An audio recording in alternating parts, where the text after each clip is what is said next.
नमस्कार, आप देख रहे हैं आवाज इंडिया, देश की भरोसेमंद आवाज। और मैं हूं इशिता चक्रवर्ती।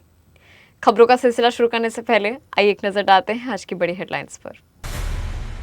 G7 में ट्रंप के बयान पर मचा बवाल, बोले मेरी बात को गलत समझा गया। फाटा कांड में टीएमसी नेता जहांगीर खान की पत्नी गिरफ्तार, पुलिस ने कसा शिकंज। जम्मू कश्मीर को गुलामी से सिर्फ मोदी ने दिलाई मुक्ति, जितेंद्र सिन्हा का बयान। राम मंदिर दान घोटाला मामला, टिन्नू यादव पर शिकंजा, एसआईटी जांच तेज। नीरज चोपड़ा ने फिर दिखाया दम, कॉमनवेल्थ गेम्स 2026 के लिए क्वालिफाई हुए। अब खबरें विस्तार से। अमेरिकी राष्ट्रपति डोनाल्ड ट्रंप ने G7 शिखर सम्मेलन में दिए अपने चर्चित आई एम द बॉस बयान पर सफाई दी है। ट्रंप ने कहा कि उनका ये बयान महज एक मजाक था और वो किसी पर अपना प्रभुत्व दिखाने की कोशिश नहीं कर रहे थे। उन्होंने एक इंटरव्यू में कहा, मैं सिर्फ मजाकिया बनाने की कोशिश कर रहा था, बॉस बनने की नहीं। ट्रंप ने बताया कि जब वो बैठक कक्ष में पहुंचे तो सभी विश्व नेता पहले से बैठे हुए थे और उसी दौरान उन्होंने हल्के फुल्के अंदाज में टिप्पणी दी थी। ये बयान सोशल मीडिया पर तेजी से वायरल हो गया और दुनिया भर में चर्चा का विषय बन गया। G7 के दौरान उनकी इस टिप्पणी पर वहां मौजूद नेताओं ने भी हंसकर प्रतिक्रिया दी थी। ट्रंप का कहना है कि उनकी बात को संदर्भ से हटाकर पेश किया गया। पश्चिम बंगाल के दक्षिण 24 परगना जिले के फाल्टा हिंसा मामले में पुलिस ने टीएमसी नेता जहांगीर खान की पत्नी रेजिना बीबी को गिरफ्तार कर लिया है। पुलिस का आरोप है कि रेजिना ने अपने पति को हिरासत में छुड़ाने के लिए समर्थकों को संगठित कर फाल्टा थाने के घेराव और हमले की साजिश रची थी। जांच एजेंसियों का दावा है कि घटना से एक दिन पहले इस संबंध में बैठक भी आयोजित की गई थी। पुलिस के अनुसार फाल्टा थाने पर हमले और विरोध प्रदर्शन के मामले में अब तक 15 लोगों को गिरफ्तार किया जा चुका है। रेजिना बीबी के खिलाफ आर्मर्स एक्ट और विस्फोटक पदार्थ अधिनियम के तहत भी अतिरिक्त धाराएं जोड़ी गई हैं। ये विवाद उस समय भड़का गया था जब गिरफ्तार जहांगीर खान को इलाके में ले जाया गया, जिसके बाद समर्थकों ने उनकी रिहाई की मांग को लेकर प्रदर्शन शुरू कर दिया। फिलहाल मामले की जांच जारी है और पुलिस अन्य आरोपियों की तलाश में जुटी हुई है। केंद्रीय मंत्री जितेंद्र सिन्हा ने कहा कि जम्मू कश्मीर को दशकों पुरानी गुलामी की मानसिकता से बाहर निकलने का काम केवल प्रधानमंत्री नरेंद्र मोदी ही कर सकते थे।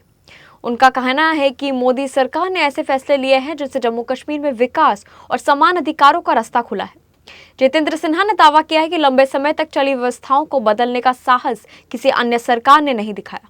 उन्होंने केंद्र सरकार के कदमों को ऐतिहासिक बताते हुए कहा कि इनसे क्षेत्र के लोगों को मुख्य धारा से जुड़ने का अवसर मिला है। अयोध्या राम मंदिर के चढ़ावे और दान राशि में कथित गड़बड़ी के मामले में एसआईटी की जांच तेज हो गई है। जांच के दायरे में आए चंपत राय के करीबी टिन्नू यादव की मुश्किलें बढ़ती नजर आ रही हैं। एसआईटी ने उनसे पूछताछ कर कई अहम जानकारियां जुटाई हैं। मामले में मंदिर कर्मचारियों और अन्य संबंधित लोगों की भूमिका की भी जांच की जा रही है। सूत्रों के मुताबिक जांच रिपोर्ट के आधार पर जल्द कुछ लोगों के खिलाफ कानूनी कार्रवाई हो सकती है। फिलहाल एसआईटी साक्ष्यों और दस्तावेजों की गहन पड़ताल में जुटी हुई है।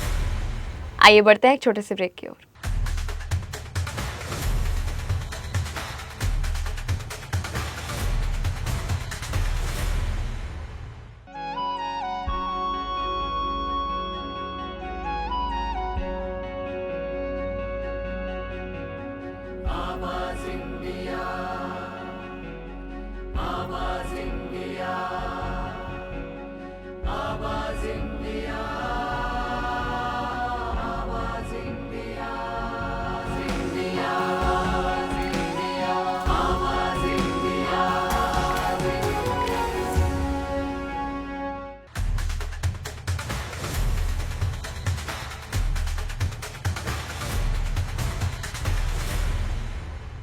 आप सभी का स्वागत है। इस छोटे से ब्रेक के बाद बढ़ते हैं अपनी अगली खबर की ओर। देश के कई हिस्सों में मौसम का मिजाज बदलने वाला है। मौसम विभाग यानी आईएमडी ने दिल्ली, उत्तर प्रदेश, मध्य प्रदेश, बिहार और झारखंड में बारिश के साथ तेज हवाएं चलने की संभावना जताई है। वहीं कुछ इलाकों में गरज चमक के साथ बौछारें पड़ सकते हैं। दूसरी ओर महाराष्ट्र और कर्नाटक के कुछ हिस्सों में हीट वेव को लेकर चेतावनी जारी की गई है। मौसम विभाग ने लोगों को सतर्क रहने और जरूरी एहतियात बरतने की सलाह दी है। आने वाले दिनों में कई राज्यों में तापमान और मौसम की स्थिति में बदलाव देखने को मिल सकता है। स्त्री 2 की सफलता के बाद श्रद्धा कपूर की अगली फिल्म इथा का पहला टीजर लीक होने के बाद सोशल मीडिया पर तेजी से वायरल हो गया है। टीजर में श्रद्धा कपूर एक गर्भवती महिला और मशहूर लोक कलाकार विठाबाई नारायण गावकर के किरदार में नजर आ रही हैं। एक दृश्य में उन्हें प्रसव पीड़ा यानी लेबर पेन के बीच मंच पर प्रदर्शन करते हुए दिखाया गया है, जिसने दर्शकों का ध्यान खींचा है। फिल्म का निर्देशन लक्ष्मण उतेकर कर रहे हैं और ये महाराष्ट्र के प्रसिद्ध लोक कलाकार विठाबाई के जीवन पर आधारित बताई जा रही है। टीजर को दर्शकों से शानदार प्रतिक्रियाएं मिल रही हैं और फैंस श्रद्धा के अभिनय की जमकर तारीफ कर रहे हैं। भारत के स्टार भाला फेंक खिलाड़ी नीरज चोपड़ा ने एक बार फिर शानदार प्रदर्शन करते हुए कॉमनवेल्थ 2026 के लिए क्वालिफाई कर लिया है। दोहा डायमंड लीग में नीरज ने अपने दूसरे प्रयास में निर्धारित क्वालिफिकेशन मार्क हासिल किया। उनके इस प्रदर्शन से भारत को आगामी कॉमनवेल्थ खेलों में पदक की बड़ी उम्मीद मिली है। नीरज लगातार अंतर्राष्ट्रीय स्तर पर बेहतरीन प्रदर्शन कर रहे हैं और विश्व एथलेटिक्स में भारत का नाम रोशन कर रहे हैं। उनके क्वालिफाई करने से भारतीय खेल प्रेमियों में भी उत्साह का माहौल। खबरों के सिलसिले में अब तक के लिए बस इतना ही। तब तक के लिए अब बने रहिए आवाज इंडिया के साथ, सच्चाई की खोज।